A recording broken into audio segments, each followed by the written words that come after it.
गायत्री के दैनिक जप का महत्व।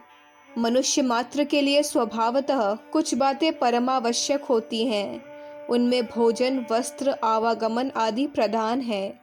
इन सब कार्यों की पूर्ति हम अपनी शारीरिक शक्ति द्वारा ही करते हैं और शक्ति का संचालन बुद्धि द्वारा होता है।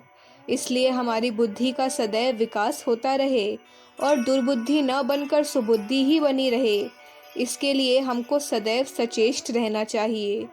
गायत्री की साधना इसके लिए सर्वश्रेष्ठ विधान है। हर प्राणी को सुख शांति का जीवन यापन करने के लिए नित्य नियमित प्रार्थना करनी अति आवश्यक और वांछनीय है। वैसे प्रार्थना का एक नियत समय व नियत स्थान होना उत्तम है। उससे साधना का फल शीघ्र और प्रभाव युक्त होता है। पर जिसका हृदय अपने इष्ट देव में पूर्णतः तल्लीन हो गया है, वह किसी समय और कहीं भी प्रार्थना कर सकता है। जैसा कि स्वयं विष्णु भगवान ने नारद से कहा था, नाहम बसामि वैकुंठे योगी नाम हृदयेन मद भक्तः यत्र गायन्ति तत्र निष्ठामि नारदा। अर्थात न मैं बैकुंठ में रहता हूँ, न योगियों के हृदय में। मेरा वास वहीं है जहाँ मेरे भक्त मेरा गुणगान करते हैं। वर्तमान समय के अधिकांश शिक्षित तो नहीं, किंतु साक्षर व्यक्ति पाश्चात्य सभ्यता के वशीभूत होकर प्रमादी बन गए हैं। वे काल ही कर्म है ईश्वरिम मिथ्या दोष लगाए वाली उक्ति के अनुसार गुण कीर्तन, प्रार्थना आदि से विमुख रहकर आत्मचिंतन का दावा करते हैं। उनका यह कथन पंगु द्वारा गिरी लांघने के समान ही हास्यास्पद है। आत्मचिंतन का लक्ष्य तो सर्वश्रेष्ठ है, पर उसे जबानी जमा चर्च द्वारा प्राप्त नहीं किया जा सकता। नाम, गुण, कीर्तन, प्रार्थना आदि इसी ब्रह्म ज्ञान की सीढ़ियों की तरह है। इनके द्वारा ही साधारण मनुष्यों की आत्मशुद्धि हो सकती है और क्रमशः वे आत्मचिंतन के अधिकारी बन सकते हैं। आज द्वेष, कलह का सर्वत्र राज्य है। सहोदर, भाई, पिता, पुत्र, यहाँ तक कि अनेकों पति पत्नी तक का संयुक्त जीवन सुखद नहीं जान पड़ता। कारण है अपने अपने कर्तव्य से च्युत होना।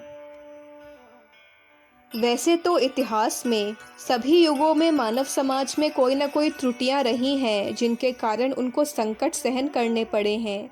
पर वर्तमान समय में तो मनुष्यों के स्वार्थ युक्त संघर्ष की अवस्था एक असाध्य रोग की तरह हो गई है।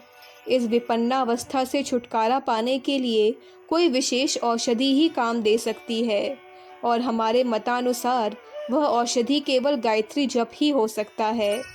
उससे मनुष्यों की बुद्धि शुद्ध होकर उनको जीवन लक्ष्य की सच्ची राह दिखाई पड़ने लगेगी। सर्व सिद्धिदात्री, सर्व कष्ट भंजनी, वेद जननी, परम पवित्र गायत्री की गुण गरिमा का अंकन करना सूर्य को दीपक दिखाना है।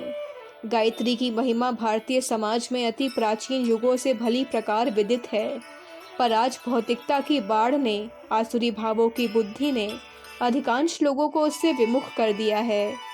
अब अगर हम आत्म कल्याण के मार्ग पर अग्रसर होकर अपना उत्थान करना चाहते हैं, तो हमको नित्य प्रति गायत्री माता का जप और उसके अर्थ का चिंतन करना एकमात्र उपाय है।